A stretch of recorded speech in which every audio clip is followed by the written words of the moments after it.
So what we're going to do is we're going to go through and we're going to role play these back and forth. So what I'm going to do is I'm going to take you through an entire process logistically, and then we'll go through and we'll do the next one. So the back end process you're going to do 4 or 5 times, because you're going to do it every time in every scenario, right? So you're going to become a master at closing this. So on the first 3 scenarios, you're going to have tie-down questions.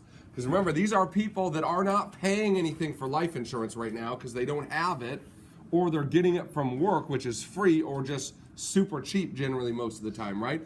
Okay, so if they're not paying for anything, you've got to have that conversation.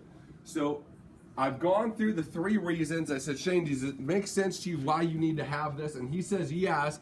I say, great. So let me ask you a couple of questions, Shane. If money weren't an issue, okay, you had unlimited money to pay premiums, how much coverage would you want to have? Okay? Why am I eliciting this information from them? Okay? 2 reasons. Number 1 is I want to understand where their mind is, right? Okay, about what they see as valuable in terms of an amount of coverage. The second reason is this. Always remember this in any form of sales. If you say it, they doubt every word. If they say it, it's 100% true. Okay? That's how people are. If they say it, it's 100% true. If you say it, they're doubting every word. So when they give me a coverage number, that's their number, right? It's 100% true in their mind, right? Versus if I'm telling them what I think they should have, they're going to bicker about that back and forth in their mind with me, right? They say, Ovi, listen, so obviously you understand why you need to have this, right? So let me ask you a question. If money weren't an issue, Ovi, you had unlimited amounts to pay for premiums, how much coverage do you think you would want to make sure your family had? Okay, so now what's going to happen is one of 2 scenarios.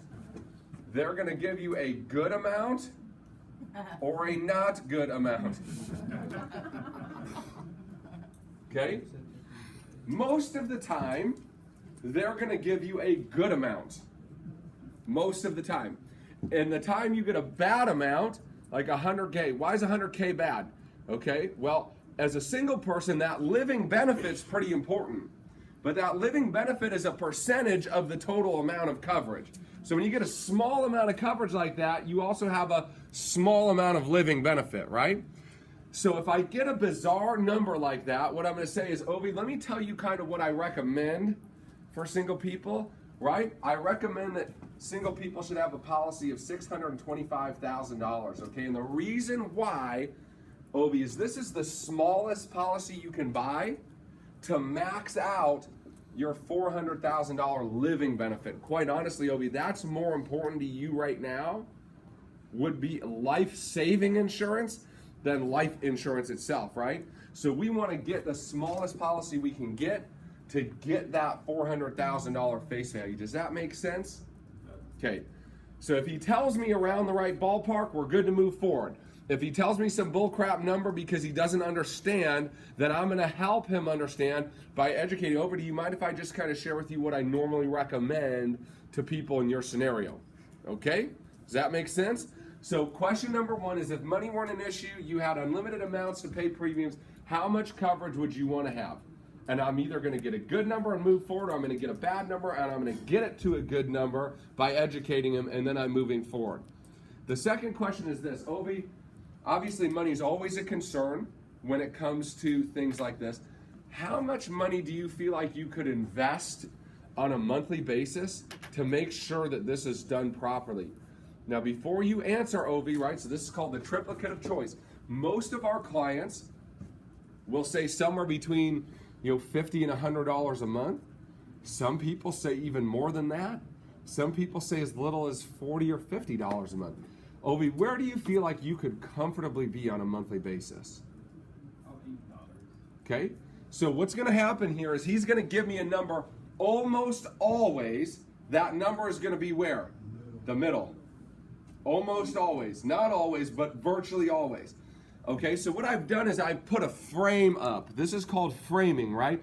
I've helped him identify what he wants, and then I've gotten a number that's going to be able to get him what he wants by framing it. So if you're sitting with a 65-year-old and they want $1 million of coverage, are you framing for $50 to $100 a month? No. Why? Because it's way more expensive than that for a 65-year-old with a huge policy. Okay, so you want to give them a frame that makes sense. Does this, you following that? Okay, so I'm going to frame it. They're almost always going to pick the middle. So Obi said $80. They say, all right, Obi, so what we're going to do is we're going to look at some numbers, okay, but for sure we're going to be able to get you this amount of coverage for that or even less than that.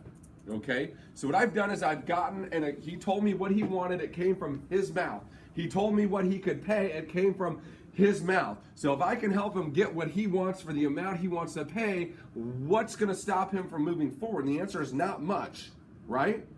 So I'm not selling, I'm asking questions, right? Great salespeople ask questions. They listen 3 to 1 in what they talk. So I'm asking questions, I'm getting the answer, and I'm going to help meet the need I just helped him create. Is everybody following that? Okay. Any questions on that? You had a question. Go ahead. When do you bring up, like, do you smoke? Do you take a whole bunch of drugs? You can generally tell when you walk in their house if they smoke by smelling it, right? Okay. You know, hopefully you're not in a house where you have people using a lot of drugs. You're probably out of mark. You know what I mean? Like, you just want to, you're in a financial business, right? Okay, so you do want to be somewhat in market, okay? Yeah, so, but again, it's based on age, right? So I'm giving people a pretty big range here, right? Okay, so that should be enough to compensate for whether or not they have a this or that, or if they have something like, let's say they're diabetic, you can't tell until they say that. They're gonna have an expectation generally that that's gonna make it harder for them to get insurance, or it might be more expensive because everything else they do in life is more expensive too. Yeah, so I'm not super concerned about asking them 150 medical questions first. So you said there's a good amount and a bad amount. Where would you like to draw the line? It's just reasonable. If it's reasonable, right? Like I was sitting, if they said $500,000, that's close. for example, I was sitting with a couple yesterday or 2 days ago that Jess referred me to. Make $160,000 a year as a household. So how much coverage do you think you want to have? 150 grand. Okay, let me do a little bit of coaching here with you, right? That's less than 1 year of your household's income. You have children. How does that math problem work? It doesn't work. If you die, you might as well have had no insurance, right? Okay, so that's how I'm gonna figure it out, is if it's reasonable, right, as a multiplier of their income, I move forward. If it's not, I'm gonna coach them, okay? So let's go through the tie down questions again, okay? So Shane, if, let's pretend money wasn't an issue, you had unlimited amounts of money to pay for premium. How much coverage would you want to make sure that your family had? Okay? Second question is this, Shane, money obviously is always a concern when it comes to stuff like this.